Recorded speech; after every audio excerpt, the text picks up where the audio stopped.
Nobody sees reality. We all see the story our mind learned to tell itself. And no, it's not a metaphor. Every time you think you can't, that it's not for you, that the world is like this, you're not seeing the truth. You're reading a mental narrative written years ago and reinforced by thousands of silent repetitions. The hidden language of your mind isn't beautiful words or random thoughts. It's an active system of interpretation. It's your specific way of constructing what you call reality. And yes, you can have goals, read books, meditate, but if the narrative language that organizes your mind remains the same, everything changes on the outside, but the internal script keeps determining the endings. This book isn't a guide to thinking beautifully. It's an intervention, an exploration of how your mind uses language to imprison or liberate your entire life. Chapter 1. The mind doesn't think. It translates. You believe what you see is reality, but it's not. What you see is what your mind allows you to see. It doesn't show you things as they are. It shows them as it has learned them, as it has ordered them, as it can bear them. Since you were a child, your mind began constructing a way of understanding the world like an internal language, a kind of invisible map. And since then, everything you feel, do, or decide passes through that filter. And here comes something important. You didn't create that filter. You inherited it, copied it, absorbed it without realizing it from your parents, from school, from what they told you when you made mistakes, from what you felt when they ignored you, from all of that. That's why there are people who sabotage themselves just when everything starts going well, because their mind doesn't know what to do with that scene, because in their internal script, that's not written as possible. It's not that they can't achieve it, it's that their mental language doesn't recognize that reality as their own. Imagine this. You're watching a foreign film without subtitles. You see what happens, but you don't really understand what's going on.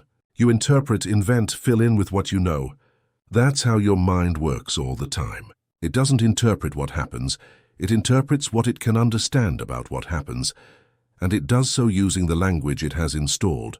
That language isn't just words. It's phrases repeated in silence, beliefs disguised as logic, emotions that got trapped in childhood, and today express themselves as limits. For example, if as a child every time you expressed an idea, they told you that you were exaggerating, you might think today that it's not worth speaking, or that others won't take you seriously. And even though outside you have opportunities, people who want to listen to you, spaces that ask for your voice, your mind repeats the old command, better stay quiet. And you don't even realize it. You just feel anxiety, frustration, fear as if something doesn't fit. But what doesn't fit isn't life. It's the language with which your mind is translating that life. I once worked with a man who always sabotaged himself just before achieving something big.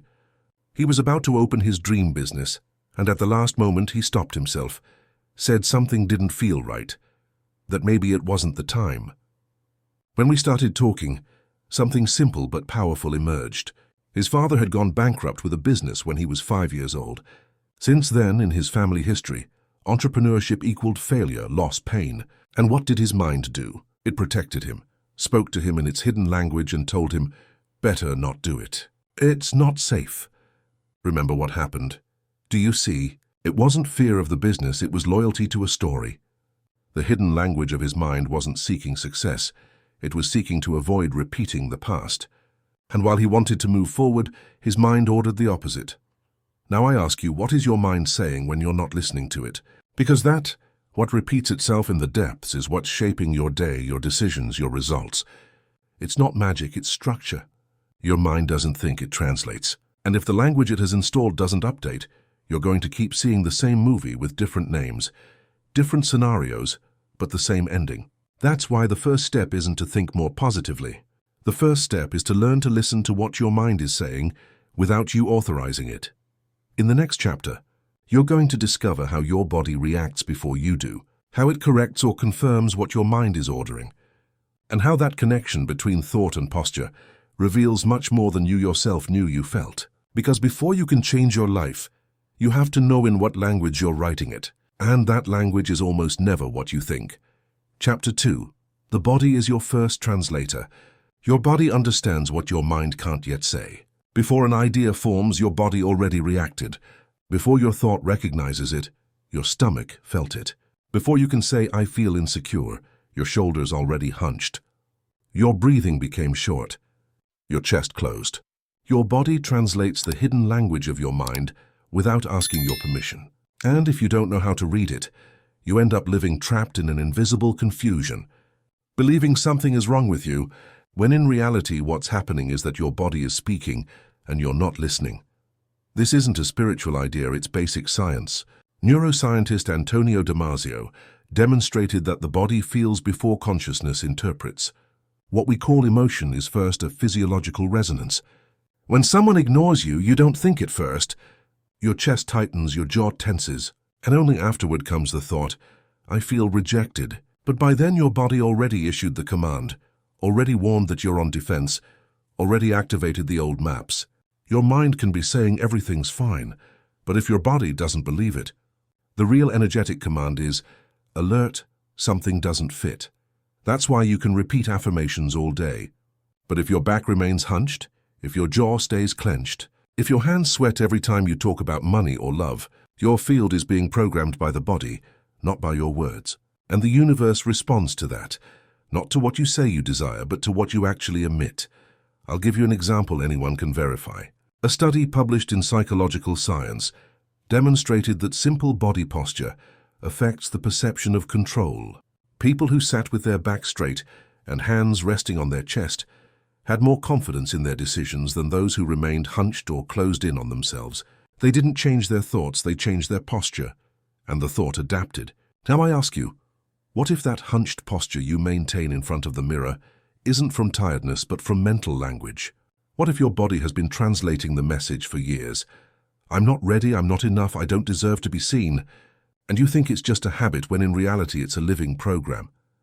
Imagine for a moment that your body is like an instrument, a guitar. If the string is loose, the sound comes out dull, limited, insecure. If the string is tense but balanced, the sound vibrates with strength and clarity. Your posture, your breathing, your tone of voice, all of that is part of the instrument, and all of that is constantly tuning your energetic signal. Your body is translating what your mind believes in silence, and if you don't align one with the other, the energy you emit will be confused, contradictory, and you'll attract situations that only reflect that noise. It's not chance, it's coherence. The body doesn't lie, it only repeats what thought doesn't dare to confess. So here's something you can do right now. Observe how you're sitting at this moment. Are your shoulders open, your neck relaxed, your chest expanded? Do this. Lift your chin without pride, just as if reminding yourself that you deserve to look at the world head-on. Bring your shoulders back. Breathe deeply through your nose and exhale slowly through your mouth. Feel how the way you think changes. You're not thinking differently just because you're reordering the body, and that's changing the channel your mind uses to translate your reality. It's not about faking confidence. It's about re-educating the body so it stops repeating the posture of learned fear. Because only when the body feels safe can the mind begin to think differently. And if you think differently, you speak differently. And if you speak differently, your reality starts to move because your frequency is no longer saying the same thing. In the next chapter, you're going to discover the origin of all this hidden language. Because what your body and mind repeat wasn't born in adulthood. It was written when you still didn't know how to speak, but you were already understanding everything. And there, right there, is where your story begins to change. Chapter 3. The Hidden Origin. The story we don't remember but keep living. Your mind started speaking long before you learned to say a single word. From the first days, even from the womb, you were already registering information, not in phrases, not in thoughts, but in sensations, in energy, in vibration. And everything you lived during those years built the first language you still use today to interpret your world. Developmental psychology confirms it. Between 0 and 7 years old, a child's brain operates primarily in theta waves. That's the same mental state we use for hypnosis, for deep learning. During that stage, you have no critical filters. Everything you see, hear, feel, you absorb as truth. If your mother was afraid when she was pregnant, if dad wasn't there, if there were screams, abandonment, illness, all of that was registered not as a memory, but as a structure, a silent way of reading the world. You don't remember what happened, but you repeat it because your body and mind learned to survive under those conditions, and anything different today feels unsafe. If you learned that to receive attention, you had to behave well and not bother anyone, today you probably have trouble setting boundaries or showing your emotions, because the hidden language of your mind says, if I show myself, they reject me. If you learned that love was something you had to earn, today you might be trapped in relationships where you always have to struggle to be chosen. And it doesn't matter how much you read, how much you meditate, how many courses you take, because as long as you don't change that base language, everything new is translated with the same old symbols. This isn't fault, it's programming. I'm going to tell you a real story, brief but powerful. In the 1990s, a study in Germany followed babies who had been briefly separated from their mothers during the first weeks of life. Decades later, those adults had higher levels of cortisol, less capacity to manage stress, and avoidant attachment patterns.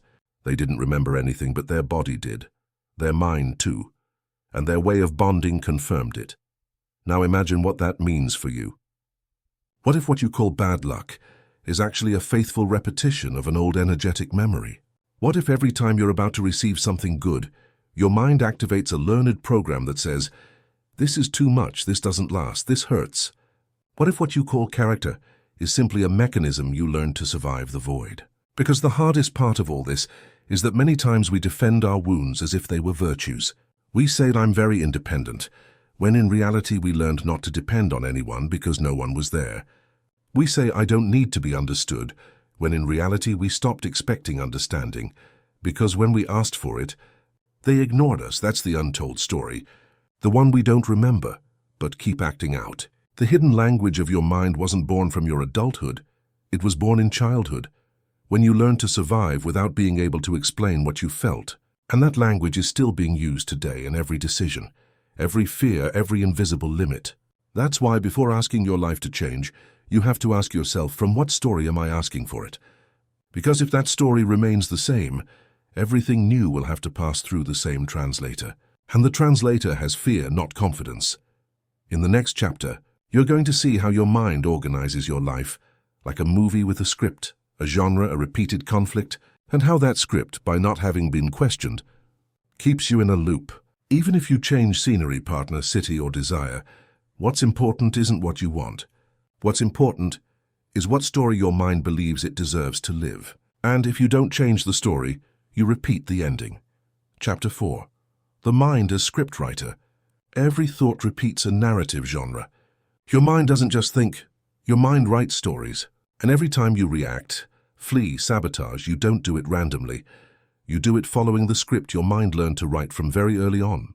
A script that has a main character, you, a conflict that repeats itself, and a genre that hasn't changed. Some people live trapped in a drama where they're always abandoned. Others are in a comedy where they're never taken seriously. Others are in a silent tragedy where nothing quite works out. And the most curious thing is that they don't even know they're playing a role. They think that's life, but in reality it's the narrative genre their mind chose as a base to organize reality. This isn't fiction, it's narrative psychology. According to Jerome Bruner, people interpret their experiences through narrative forms, and those forms stabilize over time until they become internal structures that define how we perceive, react, and decide. It's as if inside you there was a film director, repeating the same type of story with different actors and sets, but the same underlying conflict. And that conflict is what gives meaning to your life, not because you desire it, but because your mind learned to survive that way. I'll give you a real example. Andrea always chose distant, absent partners. She said she wanted deep love, but always ended up with people who weren't emotionally available. In therapy, she discovered that her mother had been a cold, distant woman, and that in her childhood, Andrea had learned that love had to be earned, that affection wasn't free. So without realizing it, her mind chose men with that same profile. Why? Because if she managed to make a distant man stay, she felt she had won what she never received. Result, she repeated the conflict hoping for a different ending. But the genre was the same and so was the ending. Now think about yourself. Are there situations that repeat in your life with different names? You're always betrayed. You're always left without support when you need it most. You always lose something when everything seems to be working. That's not just bad luck, it's narrative structure.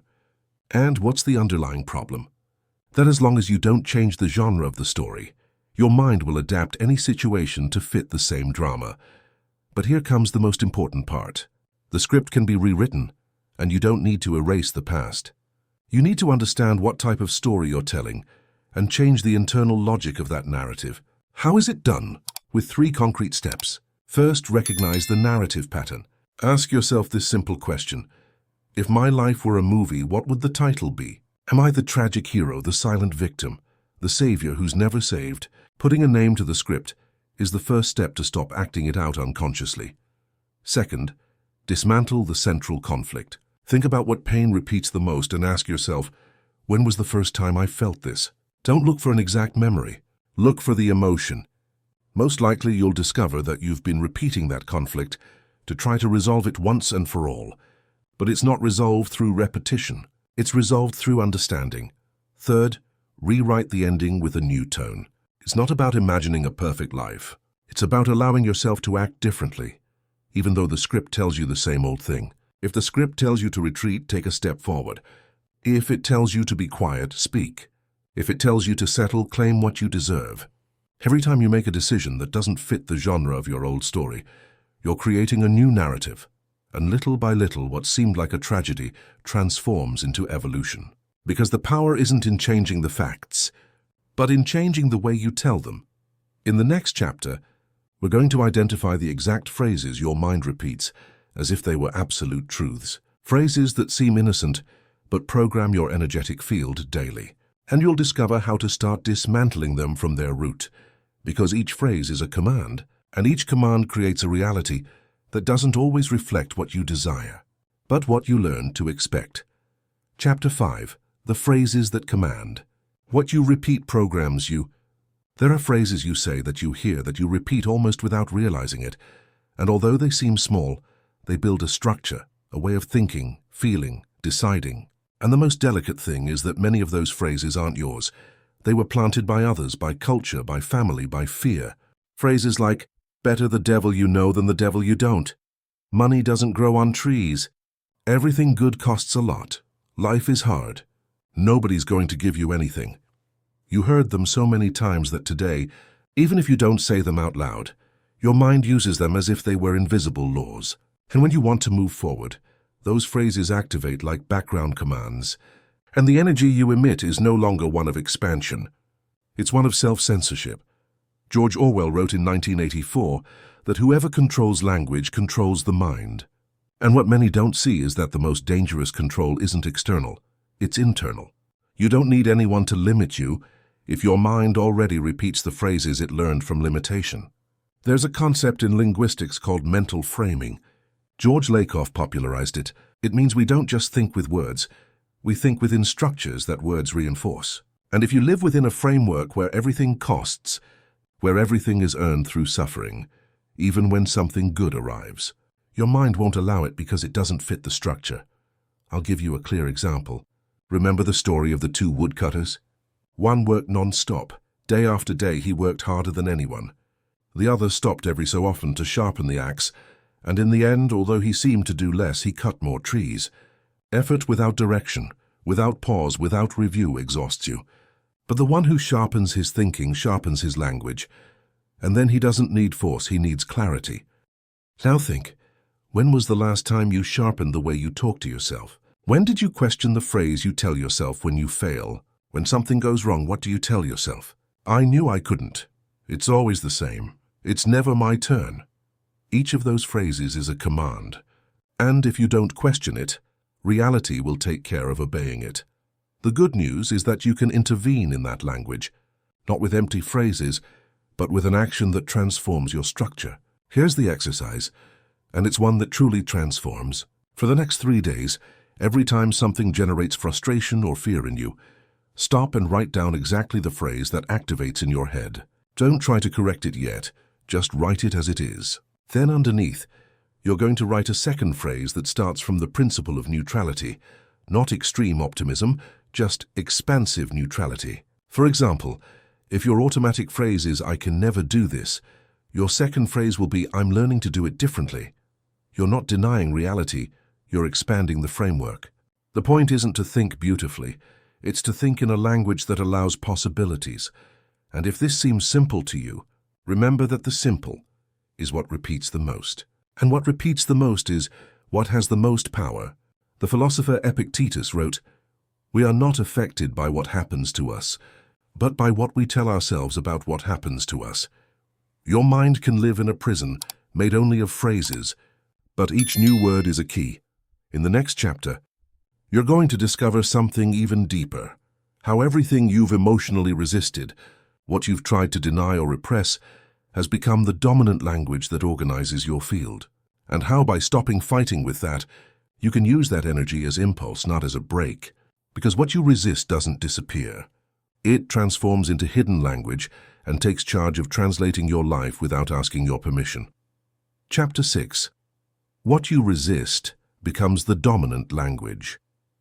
There are things you don't say, emotions you hide, memories you buried so deep they almost seem not to exist, but they're there, forming part of the silent language with which your mind continues interpreting reality.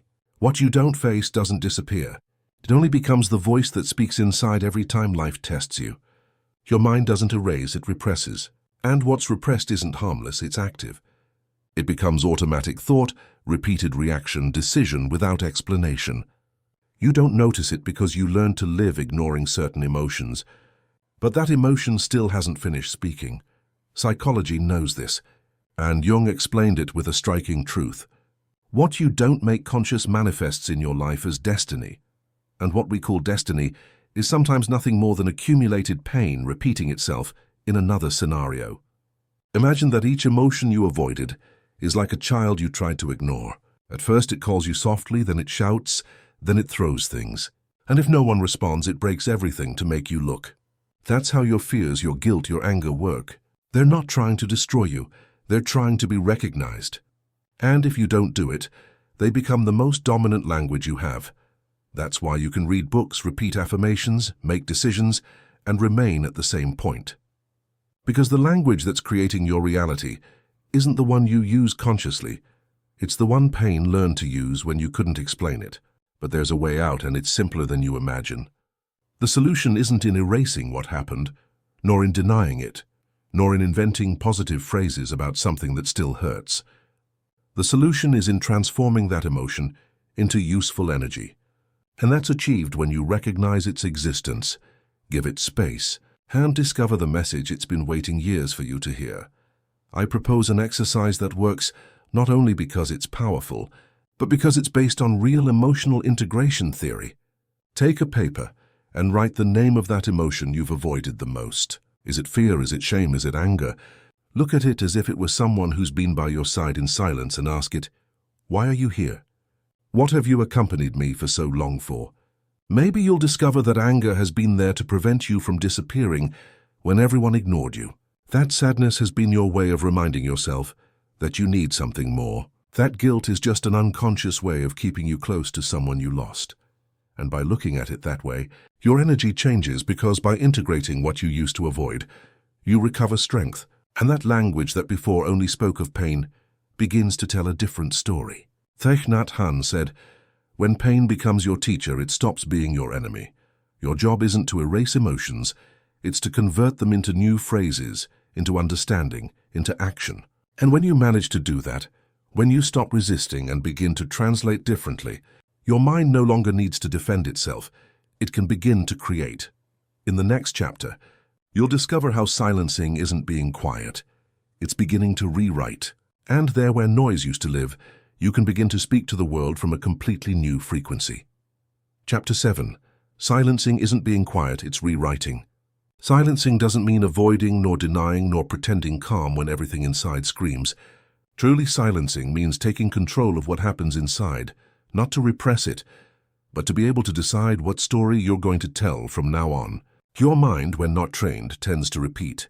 It does so out of inertia, out of habit, out of protection, and as long as you don't give it a new structure, it will continue using the old one, even if that structure no longer serves you. For even if it hurts you, the problem isn't thinking. The problem is thinking with noise, with fragments of past voices, with borrowed phrases of fear or judgment, with ideas that no longer represent who you are. That's why being quiet doesn't solve anything.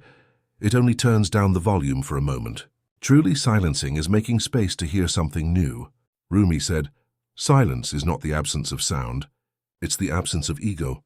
And he was right, because when the noise of your thought is based only on defense, on comparison, on fear, then you're not speaking, What others planted in you is speaking. Silencing is returning to ground zero, not to erase yourself, but to rewrite yourself from real consciousness. And the first step to achieve it is simple but radical. Observe your internal dialogue and don't respond to it. Just look without reacting.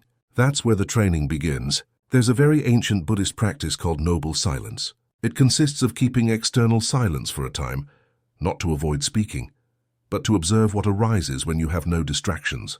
But today, in a life full of screens, notifications, and voices, keeping silence has become almost revolutionary. And yet, it's the only way to hear what your mind is really saying when no one interrupts it. Do this exercise. Take 10 minutes a day without phone, without music, without talking, just you with yourself. Don't try to think about anything special. Simply listen to what appears. Maybe you'll discover that your mind repeats the same worries every morning. Maybe you'll hear the echo of an old demand. Maybe phrases will appear that you didn't know still lived in you. That's the moment where you can begin to rewrite. And to do it, you need a replacement. It's not enough to remove the old phrase. You have to plant a new one. But not just any phrase, not one that sounds pretty and empty, but one that contains truth. Truth for you, not for others. For example, if your mind constantly says, "This isn't going to work," don't replace it with, "Everything will be perfect," because you don't believe it. But you can say, "Even though I don't see how, I'm going to keep learning to hold what I desire." That phrase has structure, has direction, and above all has a different vibration. Because in the end, what you think becomes energy. And what you hold in energy is what ends up organizing your environment. Silencing isn't stopping talking. It's talking differently from another place, from a mind that no longer needs to defend itself, but consciously chooses what type of reality it desires to experience. In the next chapter, we're going to take the next logical step, because now that you know how to rewrite internal language, you have to understand how that new language creates a frequency, and how that frequency builds your physical, emotional, and energetic environment. Because it's not magic, it's vibrational structure. And when you understand that, you stop reacting and start building. Chapter 8. Your mental language creates your frequency, and your frequency creates your environment. Everything you think, everything you repeat in silence, everything you defend with your internal dialogue, doesn't stay in your mind. It becomes signal, frequency, vibration that emits information outward. And although you don't see it, that frequency organizes what surrounds you. Because just as a melody can alter your mood, a mental structure can alter your energetic field. And that field attracts, repels, modifies, influences.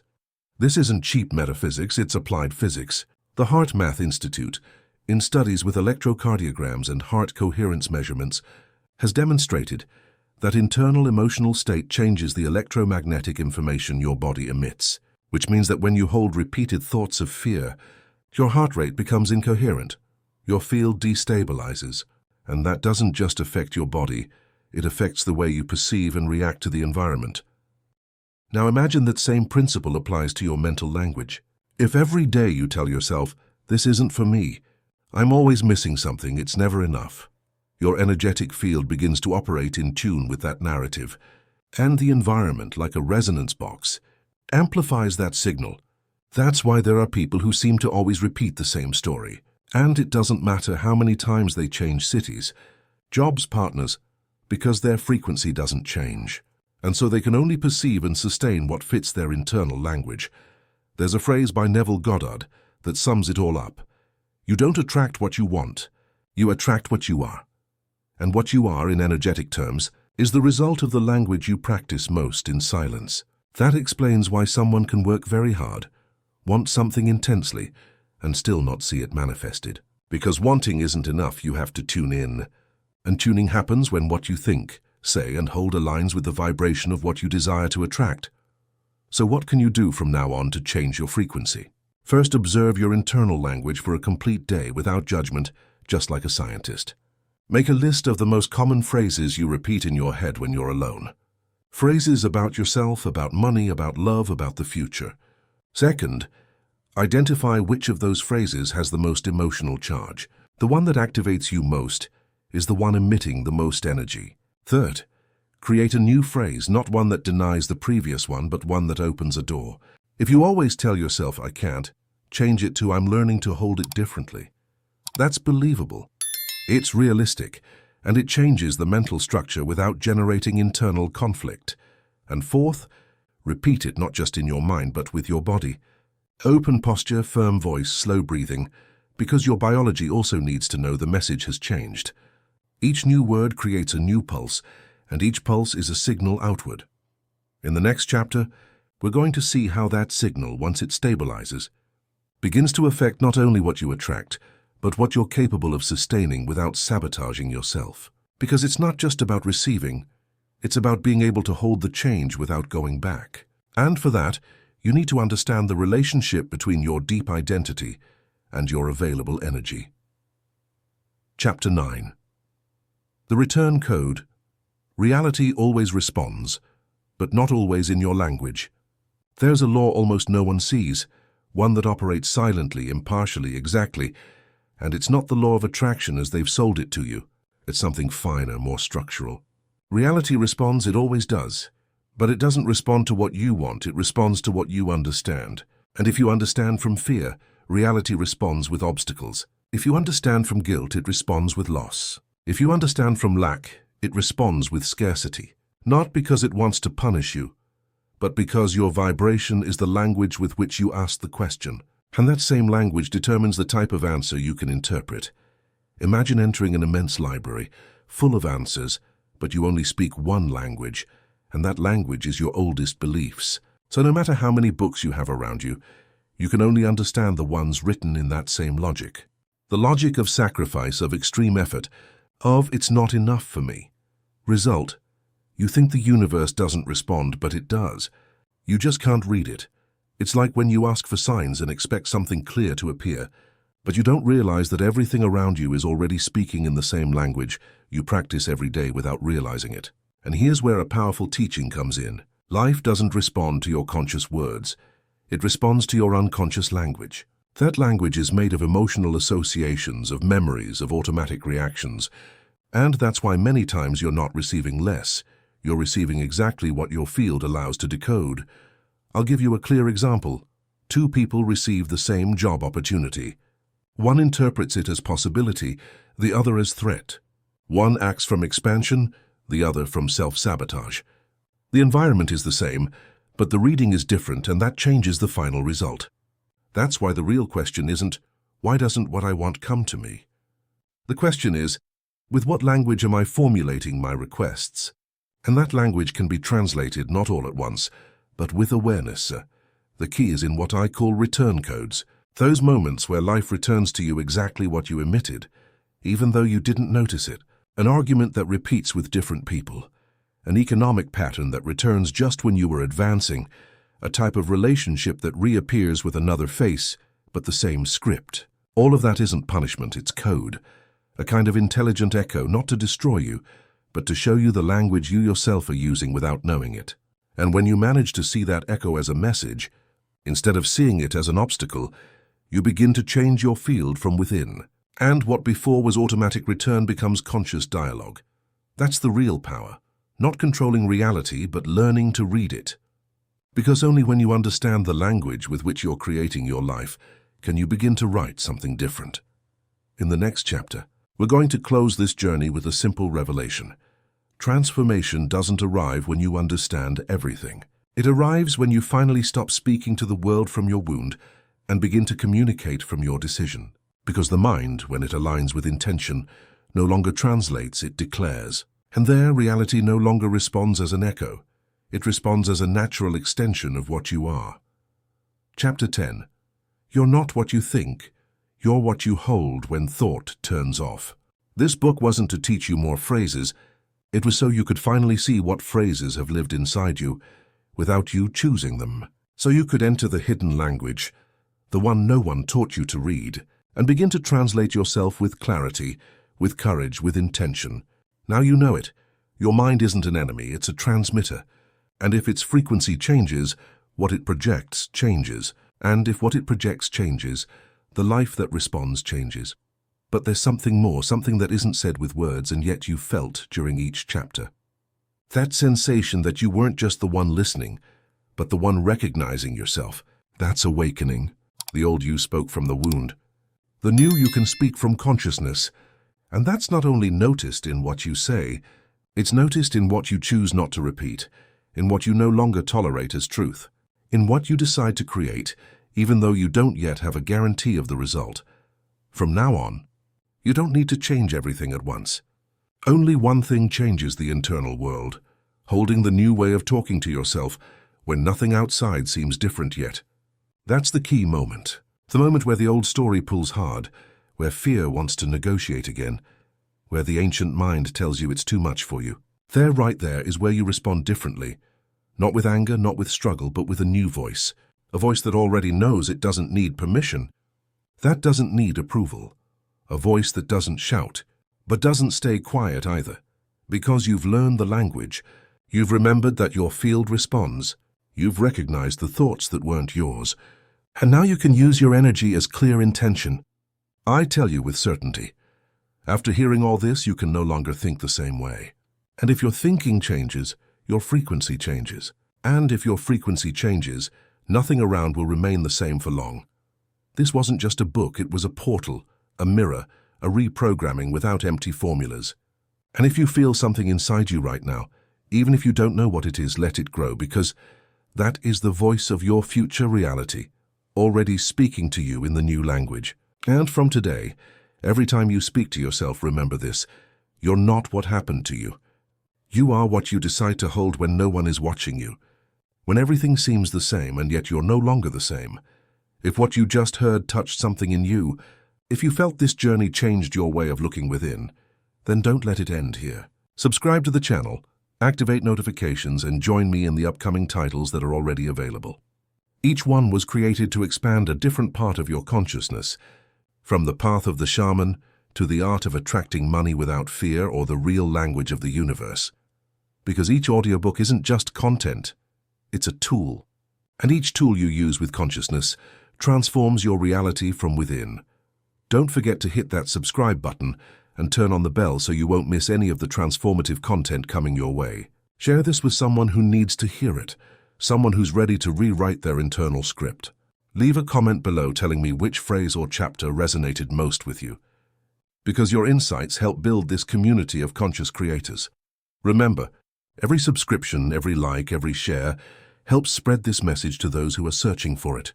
The algorithm rewards engagement, so if this content added value to your life, take just a few seconds to show your support. Your future self will thank you for taking this step today. And if you're ready to go deeper, check out the playlist of complete audiobooks in the description below. Each one is designed to unlock a specific aspect of your potential. This is just the beginning of your transformation. The question is, are you ready to speak a new language to your reality? Subscribe now and let's continue this journey together. Your new frequency is waiting.